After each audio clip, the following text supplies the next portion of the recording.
Everyone, welcome back to my channel. पिछले vlog में आपने देखा कि हम श्रीनगर से गुलमर्ग के लिए निकल गए थे और आज का हमारा नाइट स्टे गुलमर्ग में ही है। हम श्रीनगर एयरपोर्ट 2 बजे पहुंचे और वहां से हम सीधे गुलमर्ग के लिए निकल चुके हैं। आप देख सकते हैं कश्मीर की खूबसूरती कुछ अलग ही है।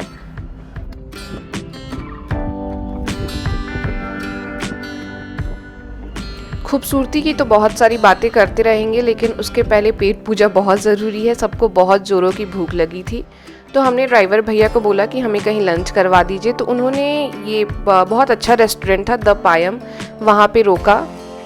यह रेस्टोरेंट श्रीनगर एयरपोर्ट से 1 घंटे की दूरी पे है और इसके जस्ट सामने एक प्योर वेज रेस्टोरेंट भी है। हमें वेज और नॉनवेज दोनों ही खाना था, इसलिए हम यहाँ पर रुके। वैसे तो हम सब लोग नॉनवेज खाते हैं, बट आज ट्यूसडे था, तो इसमें से कुछ लोग ऐसे थे जो ट्यूसडे को नॉनवेज नहीं खाएंगे और मम्मी का फास्ट था।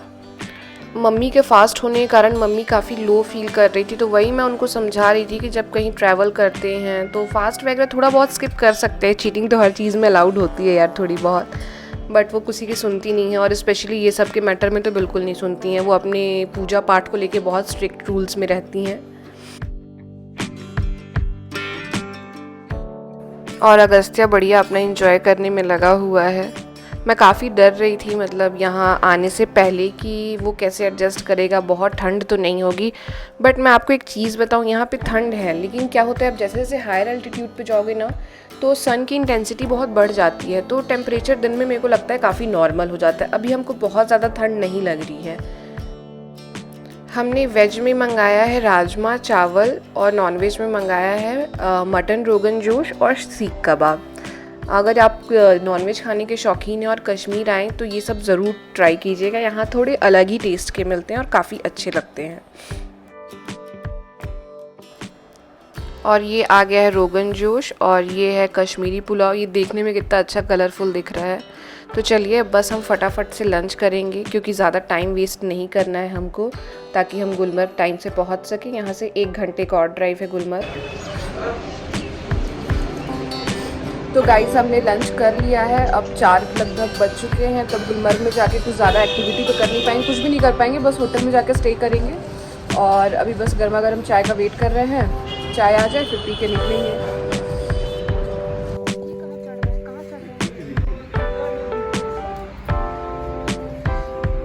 ये सॉक्स है ना, मतलब शूज के अंदर पहनेंगे, तो बहुत मोटा है, फिर शूज कैसे आएगा अंदर के कपड़ा। गम बूट लगेगा ना, हाँ। इसी के अंदर तो एक्चुअल अच्छा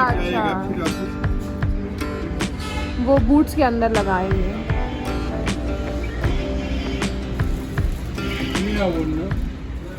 और ये आ गई हमारी कश्मीर की पहली चाय।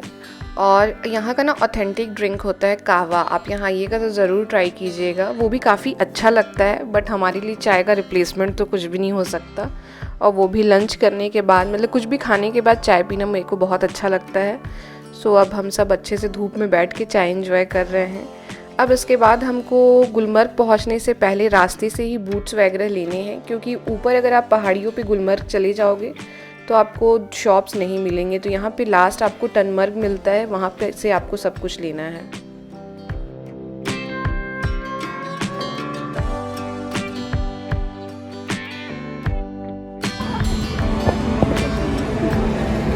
उसी के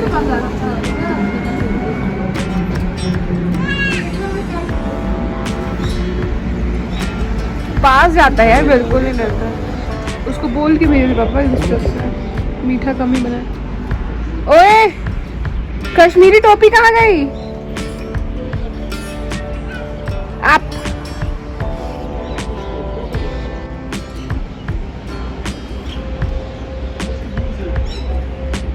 कैसे चाय पीता है?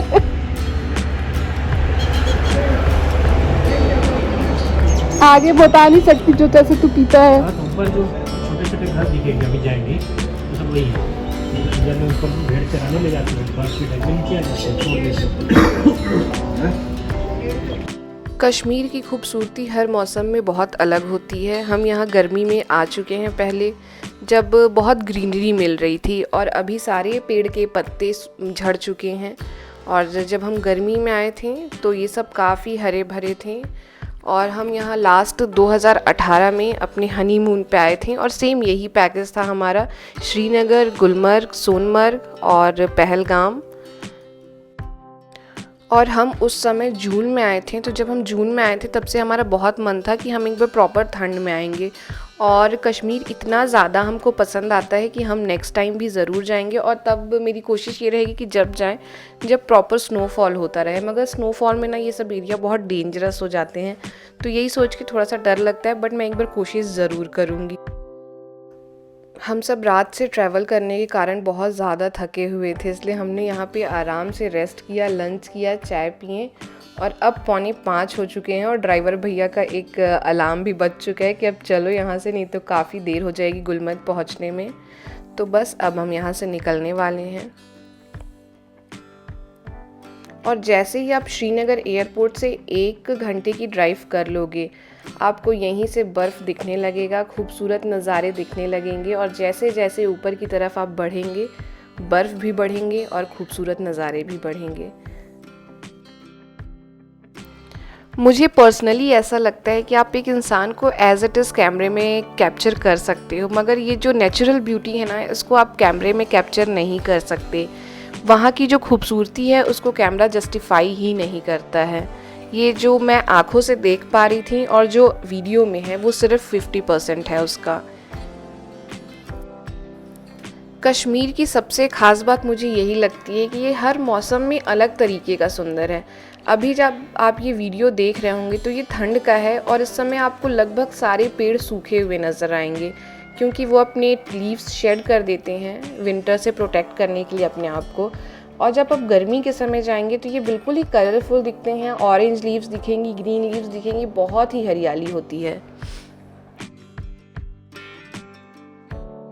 हम टंगमर्ग पहुंच चुके हैं और यहीं से आपके स्टे ऑप्शंस शुरू हो जाते हैं। आप जैसे जैसे पहाड़ी पे ऊपर जाएंगे, गुलमर्ग जाएंगे, तो स्टे ऑप्शंस तो मिलेंगे मगर काफ़ी एक्सपेंसिव। और टंगमर्ग में आखिरी मार्केट मिलेगा जहां से आपको बूट्स, जैकेट्स, जो भी आपको रेंट पे लेना है वो मिल जाता है।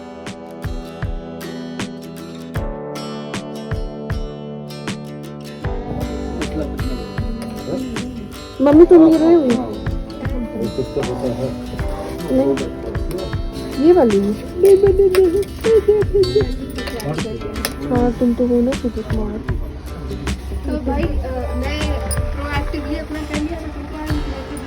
अच्छा लगता है ये वाला, काम तो नहीं ढकता है ना। कोई बात नहीं, फैशन लगा लेते हैं। हाँ, तो ये तो अपना ऐसा मुझे घर में कुछ नहीं, फिर इसको काम ढक। टंगमर्ग में आपको कई सारी ऐसी दुकानें मिल जाएंगी जहाँ पे ये बूट्स और जैकेट आपको रेंट पे मिल जाएंगे। इन बूट्स के किराए होते हैं 150 से 200 रुपये और जैकेट के भी सेम ऐसे ही प्राइस होते हैं। अगर आपका वेदर आपको लग रहा है कि रेनी हो सकता है तो आप जैकेट ले लीजिएगा, एल्स ज़रूरी नहीं है। और बूट्स आपको लेना ही पड़ेगा, नहीं तो स्नो में चलने में काफ़ी दिक्कत होगी। अगर आपके पास स्नो वाले शूज़ हैं या फिर प्रॉपर ट्रैकिंग शूज़ हैं तो इसकी भी ज़रूरत नहीं पड़ेगी। हम टंगमर्ग से गुलमर्ग की तरफ निकल चुके हैं और देखिए खूबसूरती और भी बढ़ती जा रही है, साथ ही साथ बर्फ़ भी और बढ़ता जा रहा है। हमें मालूम पड़ा कि जस्ट 2 दिन पहले स्नोफॉल हुआ था और जब बहुत ज़्यादा स्नोफॉल होता है तो टंगमर्ग के ऊपर गाड़ियाँ जाना रिस्ट्रिक्ट कर दिया जाता है, स्पेशली ये नॉर्मल व्हीकल्स। उस समय सिर्फ वो गाड़ियाँ चलती हैं जिनके व्हील्स में चेन लगे हों, क्योंकि ये नॉर्मल व्हीकल्स स्नो में नहीं चल पाएंगी। अब यहाँ से हम गुलमर्ग के लिए निकल चुके हैं, यानी यहाँ से प्रॉपर पहाड़ियाँ शुरू हो जाती हैं और स्नो वैसा ही बढ़ता जा रहा है। और मैं आपको एक एडवाइस दूंगी, अगर आपको गंडोला राइड टाइम से करना है और टाइम बचाना है तो आप एक गाइड हायर कर लीजिएगा। ये गाइड 700 से 800 रुपये में आपको मिल जाएंगे। टाइम टू टाइम ये वेरी करता है इनका प्राइस, बट इनके साथ अगर आप रहोगे तो सब कुछ कन्वीनियंट रहेगा। जो भी आपको गुलमर्ग में एक्टिविटीज़ करनी है वहाँ पे आप डिस्काउंट भी करा पाओगे और आपको समझ में आएगा चीज़ें। और हमने यहाँ से गाइड हायर कर लिया था जो नेक्स्ट डे हमारी गंडोला की टिकट भी करा देगा।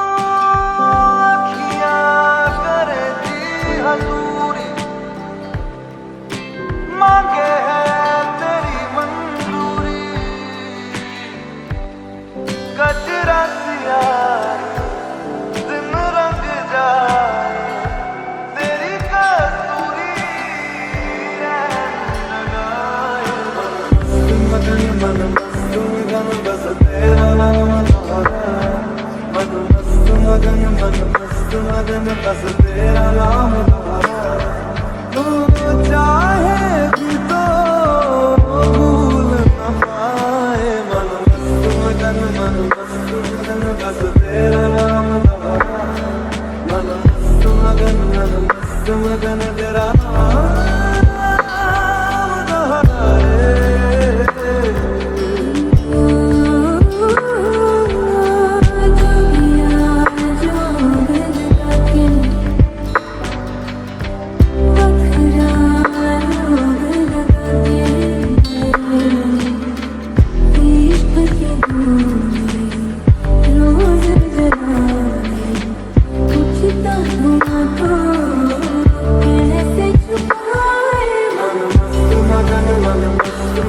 बस तेरा नाम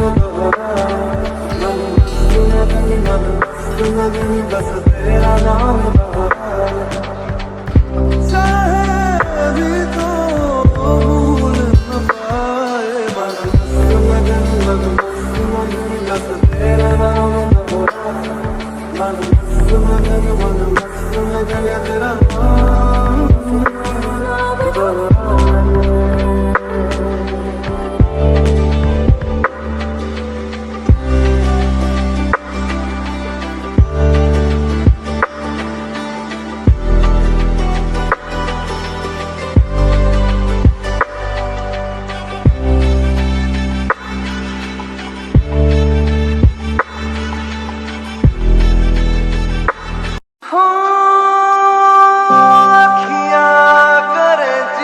हजूरी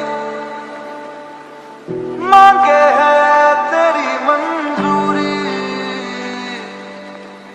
गजरा सियाही दिन रंग जाए तेरी कस्तूरी रैन जगाए मन मस्त मगन बस तेरा नाम मन मस्त मगन बस तेरा नाम चाहे भी तो भूल न पाए मन मस्त मगन बस तेरा नाम मन मस्त मगन तेरा नाम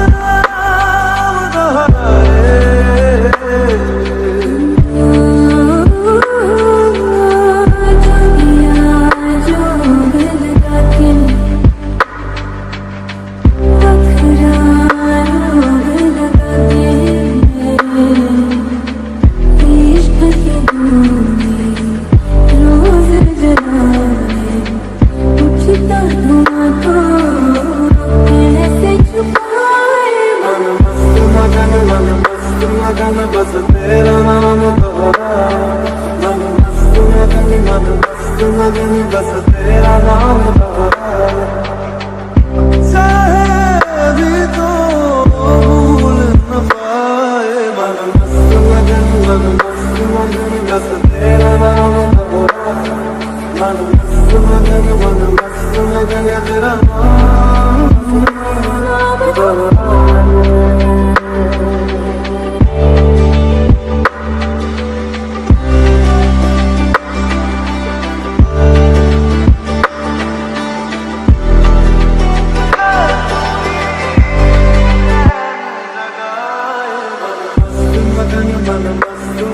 बस तेरा नाम मन मस्त मगन बस तेरा नाम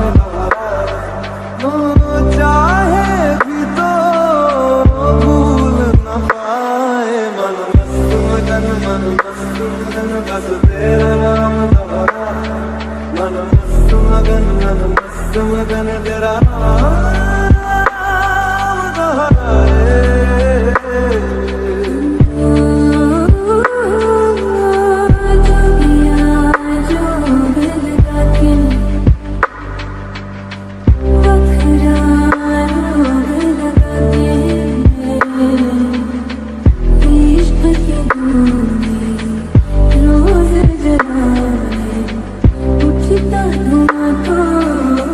कैसे छुपाए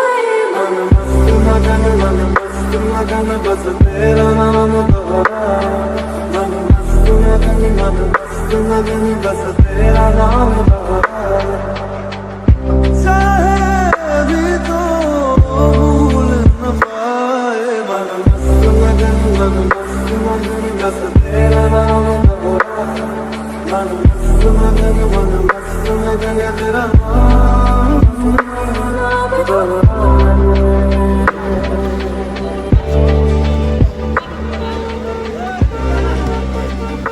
बहुत ठंडी है भाई बहुत। और ये नज़ारे देखो गाइस, इसी को स्वर्ग बोलते हैं। और हमारा होटल ना बहुत ऊपर है इस रास्ते से, तो यहाँ तक हमारी ये गाड़ी आई है। अब इसके बाद वो स्नो वाली गाड़ी जाएगी। We are going to enjoy a lot, क्योंकि ये वाली गाड़ी स्नो में नहीं चलेगी, वो चेन वाली गाड़ी लगेगी, फिर हम और ऊपर जाएंगे। ये देखो, ये सब कॉटेज है, बहुत मस्त। सबके लिए आपको पहले से बुकिंग करानी होती है। हम तो फिर भी मतलब लाइक बहुत कम शॉर्ट टाइम में पैकेज वैकेज करा के आए हैं। यहाँ पे बहुत ज़्यादा ठंड है, बट मज़ा भी बहुत आएगी यार। मैं कल स्नो एक्टिविटीज़ और ये सब की बहुत एक्साइटेड हूँ। और अभी ना यहाँ तक ये वाली गाड़ी आ गई है, अब इसके आगे वो स्नो वाली चेन वाली गाड़ी जाएगी, क्योंकि इस ब्लैक स्नो में वो नहीं, ये गाड़ी नहीं चल पाएगी। लेकिन क्या नज़ारा है यार, देखो।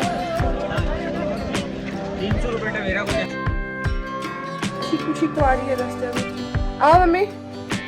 सो गाइज, हम लोग होटल में चेक इन कर लिए हैं और काफ़ी थक गए थे, काफ़ी हेक्टिक हो गई थी हमारी जर्नी, तो हम लोग रेस्ट करने लगे। बिल्कुल मैंने कोई भी वीडियो नहीं बनाया। यहाँ पे एक काफ़ी अच्छा है होटल, मैं आपको कल अच्छे से दिखाऊंगी। और मैं अभी दिखा देती हूँ आपको हमारे रूम से कैसा व्यू आ रहा है। हालांकि अभी तो बहुत अंधेरा है, लेकिन फिर भी दिखा देती हूँ। और अभी हम लोग डिनर करने जा रहे हैं। ये देखो, कुछ ऐसा व्यू है, जहाँ तक नज़र जाएगी बर्फ़ ही बर्फ़ दिखाई दे रहा है और काफ़ी खूबसूरत है ये।